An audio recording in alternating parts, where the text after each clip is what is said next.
crafter, and welcome to part 2 of my basic glitter tumbler tutorial. In this video, I will be sharing my process with you on how I take an epoxy glitter tumbler from unfinished and bumpy to smooth and sparkly, complete with a decal and final coats of epoxy. See the description box below for all the supplies and product links. Sand your tumbler smooth. I always use my glove and respirator for this. Please note, if you can still feel roughness from your glitter, do not sand. You can potentially sand off the color of your glitter. This tumbler wasn't smooth, it had bumps, but there is a difference between a bumpy, fully coated epoxy cup and a cup that you can still feel the glitter roughness. This will take practice and experience, so allow yourself to take chances and experiment. There are no failures in art, only opportunities to learn and improve your skills. So if you sand off your glitter, don't worry, it's going to be okay. You learned for next time. When I first started this craft, I learned from experienced artists about trimming the rim with a True Control or xacto knife. If you use one, you want to make sure and break the seal between the inside and outside of your cup first by sanding. I usually sand the rim and the edges of the rim to reveal a thin strip of the stainless steel.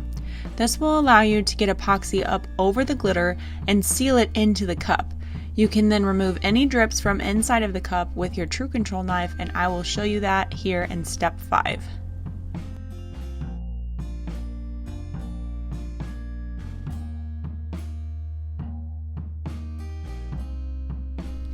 Sand the bottom, but not the edges. I may scuff them up a little bit at this step, but I have way too many times sanded through to my stainless steel on the bottom edge, so please learn from my mistakes and be very careful. Use your hands to feel the tumbler for any remaining areas that require sanding. You really want a smooth surface so that no bumps or lumps show under your decals. You can see I have 3 different level sanding blocks behind me. I mostly use level 2 and 3. I really don't have advice on how to know which one to use. You just kind of got to get a feel for your preference. Now that our cup is all sanded smooth, it's time to address the inside rim of the cup. I use my True Control knife to slice away any extra drips.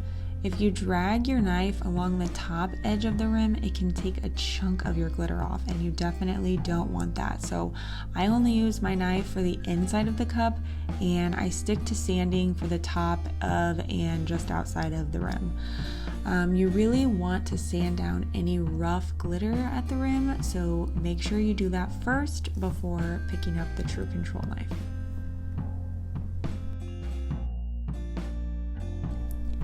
Wipe the tumbler down with alcohol on a paper towel to remove any debris from sanding. Weed and transfer your design onto transfer tape.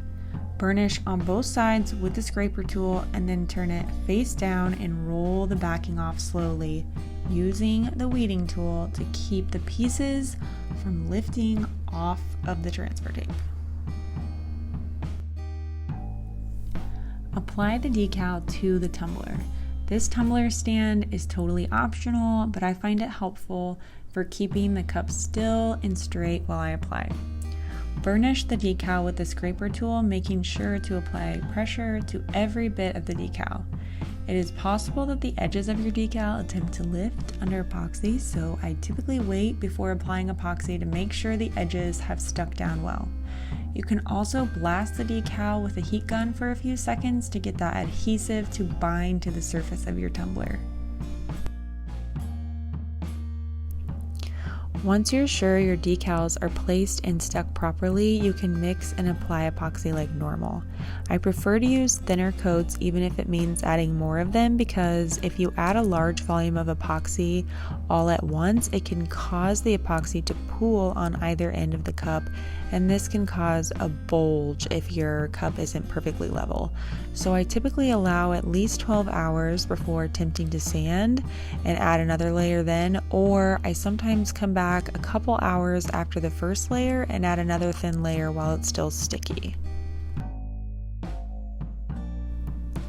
I did want to note that I added 2 thin layers over the vinyl and it was so smooth. I used my fingers to find imperfections that need sanding or areas that I should avoid where vinyl is exposed. There were 2 spots where my decal was exposed here, and one was from a small random fisheye, probably from when I hit it with a heat gun. I tried to never use it to pop bubbles because it can cause fisheyes. Instead, if I find a bubble, I use my finger to just swipe it away. I am not familiar with the use of a torch, but I do know that is an option that works for many. Another area the vinyl lifted was because I didn't take my own advice in step 8 about waiting, so learn from me. Regardless of how smooth it is, I sand until the entire cup is dull from sanding with no epoxy shine left, and I focus on the rim every time so that I can reseal with my next layer.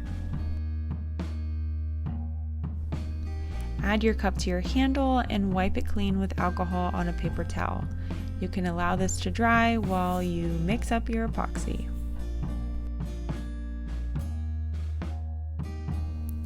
Will this be our final layer of epoxy? That is always the question. You never know for sure when it will be your last. A bug may land on it, you may have a random fisheye, a pesky scratchy bubble, or a place where the epoxy ran away from the tumbler surface. Don't stress. Repeat steps 10 through 12 as many times as you need to get a smooth finish. After so many layers, your cup may start getting thick and a little heavy. And as a beginner, I used to wonder if there was a number for the maximum layers allowed. Really, it depends on how many mils you're using in each layer. Obviously, 15 mil layers are 50% smaller than 30 mil layers, and in my experience, the thinner the coats, the more likely you are to get a smooth finish. Thank you for watching. There are just so many ways that this can be done, but I'm glad I finally decided to share my process. I hope it helped you. If you enjoyed this tutorial, please subscribe to my channel and be sure to check out my links below. I have a lot of fun giveaways planned for my private group and I would love to see you there. Happy crafting!